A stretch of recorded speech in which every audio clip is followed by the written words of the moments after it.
A paz do Senhor para as irmãs. Quero deixar uma leitura aqui que todos já conhecem, mas eu quero compartilhar com as irmãs nesse início de noite. Se encontra no livro de 2 Reis, capítulo 4. Eu vou ler só alguns versículos. Fala sobre a sunamita e o seu filho. E disse a seu pai: ai a minha cabeça, ai a minha cabeça. Então disse ao moço: leva-o à sua mãe. E ele o tomou e o levou à sua mãe. E este esteve sobre os seus joelhos até o meio-dia e morreu. E subiu ela e o deitou sobre a cama do homem de Deus, e fechou sobre ele a porta e saiu. E chamou a seu marido e disse: manda-me já um dos moços e uma das jumentas, para que corra ao homem de Deus e para que volte. E disse ele: por que vais a ele hoje?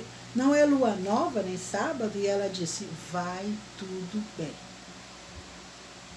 Então abardou a jumenta e disse ao seu moço: guia e anda, e não te detenhas no caminhar, senão quando eu te disser. Partiu ela, pois, e veio ao homem de Deus ao Monte Carmelo. E sucedeu que, vindo ao homem de Deus de longe, disse a Geazi, seu moço: eis aí a sunamita. Agora, pois, corre-lhe ao encontro e diz-lhe: vai bem contigo? Vai bem com teu marido? Vai bem com teu filho? E ela disse: vai bem. Chegando ela, pois, ao homem de Deus, ao monte, pegou nos seus pés, mas chegou Geazi para retirar. Disse, porém, o homem de Deus: deixa, porque a sua alma nela está triste de amargura, e o Senhor me encobriu e não me manifestou. E disse ela a sunamita: pedi eu ao Senhor algum filho? Não disse eu: não me enganes? E ele disse a Geazi: olha só, Geazi, cinge os teus lombos, toma o meu bordão na tua mão e vai. Ela adiante, ela fala assim: porém, disse a mãe do menino: vive o Senhor, e vive a tua alma, que não te hei de deixar. Então, ele se levantou e a seguiu. É uma leitura muito conhecida e vários pregadores eles sempre falam na posição dessa sulamita e em chegar-se diante do homem de Deus e falar do seu problema.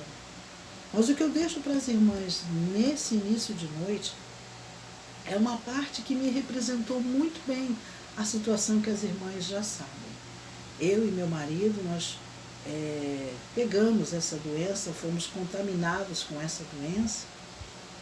E o que aconteceu é que nós ficamos isolados dentro de casa. A primeira pessoa a pegar a doença fui eu.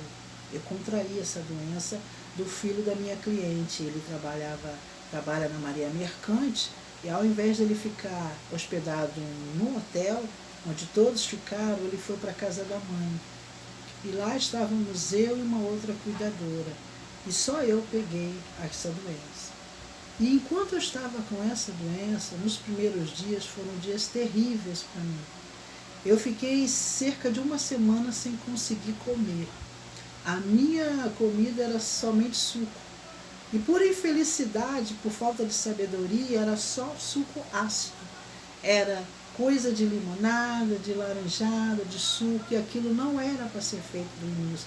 A gente ouve muito isso, mas eu cometi um erro grande sem saber. O meu desespero foi quando meu marido contraiu a doença. E quando ele foi fazer um exame mais detalhado para comprovar que ele estava com o vírus, ele, na volta para casa, ele teve um princípio de infarto dentro do banheiro. As mãos dele se entortaram, ele começou a balbuciar, ele não lembra de nada do que aconteceu. E ali foi o meu desespero. O meu desespero não foi quando a doença estava comigo. O desespero foi quando eu vi a minha família começando a ser abraçada com aquela doença. E eu me via sozinha. E ele na cama com aquela febre, minha filha isolada no quarto dela, e eu sem comer. E os irmãos sabem que quando o ser humano fica sem alimentação, as coisas começam a acontecer no seu psíquico. Eu me senti só, me senti abandonada. E ali, no meio daquele meu desespero, eu lembrei da Sulamita, dessa passagem, que essa mulher tinha uma postura muito linda quando ela saiu da casa dela, falou para o marido onde ia, e vai tudo bem. E quando ela encontrou com Geazi, vai tudo bem. Mas quando ela chegou diante do homem de Deus, quando ela chegou diante de alguém que podia ajudar, aqui diz que ela se prostrou, olha, chegando ela, pois, ao homem de Deus ao monte, pegou nos seus pés, mas chegou Geazi para retirar, porém o homem de Deus deixa. Ela estava o quê? Pegando aos pés, ela se prostrou. E a temática da conversa dela foi tete a tete, não, ela não titubeou, as palavras dela foram sérias. Olha só, eu te pedi algum filho? Hã? Eu não falei para você não me enganar? Conjecturando, ela chegou e falou, por que isso me aconteceu? Eu te pedi alguma coisa? Foi para isso que me aconteceu? Ela foi sincera, ela não foi grossa, mas ela soube ser ela mesma naquele momento. Então essa postura dela foi que me fez chegar diante da irmã Jô e mandar um áudio de socorro. Eu não sei para que ela ia enviar, mas aquele pequeno áudio que eu enviei, baseada nessa passagem, me fez lembrar também o presbítero Edmilson, um homem que tem anos de caminhada com o Senhor, um presbítero da igreja, pai, já avô, ele pediu ajuda. Se uma das irmãs não lembra, ele mandou um áudio, e aquele áudio ele estava dentro do banheiro chorando. A morte estava ali, pertinho do nosso irmão. E ele não teve orgulho, ele chorou. Ele mandou um áudio exatamente como eu fiz para uma pessoa, e o áudio foi compartilhado, e toda a igreja orou, e todos ali se prostraram a favor do nosso irmão. E quando eu me lembrei dessa passagem, e me lembrei do presbítero Edmilson, eu cheguei e falei, Senhor, me ajuda, e mandei esse áudio. E eu posso dizer para as irmãs que a mão de Deus foi maravilhosa, o Senhor agiu poderosamente. Todas as irmãs do círculo de oração mandavam um áudio, uma palavra de apoio. Outros irmãos chegaram para mim e falavam o que eu tinha que fazer, o que eu tinha que comer. Foram dicas que os irmãos não imaginam, não foi físico. Aqueles que não gostam de rede social, eu não sei o que eles vão fazer da vida deles quando contrair essa doença, se contraírem. Porque algo que era, sabe, falado de que é ruim, teve uma ajuda imensa nessas horas. Então a ajuda veio pelo áudio. Então eu pude ali deixar o meu orgulho de lado, pedir ajuda e eu tive ajuda. Foi através desses áudios de ajuda que eu consegui me levantar. Quando meu marido caiu doente dentro do banheiro, porque ele agora está ótimo, já está trabalhando, só está com uma tossezinha que a médica falou que isso vai sair aos poucos. É só uma hidratação, beber uma água que isso vai sair. Então eu glorifico o nome do Senhor por tudo que aconteceu. Não seja orgulhosa, meus irmãos. Para a pessoa certa, Deus há de te mostrar a quem você deve recorrer. E a partir desse momento vai vir a ajuda que você precisa. Eu deixo essa palavra para as irmãs porque foi algo muito edificante a posição dessa mulher. Ela conseguiu ficar na postura dela até determinado ponto.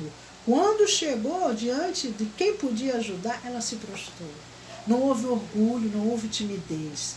Alguns irmãos fizeram isso e a gente só ficou sabendo quando prestou culto em ação de graça. Meu irmão, cada um tem o seu cada um.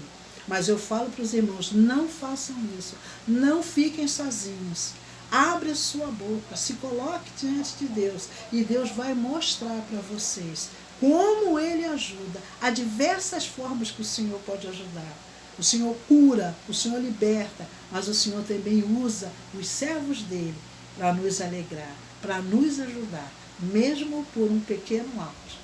Eu deixo essa palavra para as irmãs e digo que vai tudo bem. E que Deus possa abençoar e vai abençoar cada uma de vocês. Fiquem na paz do Senhor.